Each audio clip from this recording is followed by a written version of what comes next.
আজকে করব আমি বাটার পনির। তার জন্য আমি প্রথমে পনিরগুলোকে ছোট ছোট করে আগে কেটে নেব।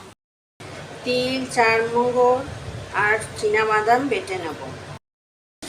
বাটার পনিরের জন্য আমি কড়াইতে একটু বাটা নিয়ে নিলাম।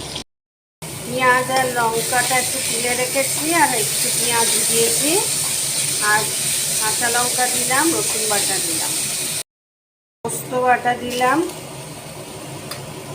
পেঁয়াজ আর লঙ্কা বাটাটা দিয়ে দেবো, বাদাম বেটে রেখেছিলাম দিয়ে দেবো,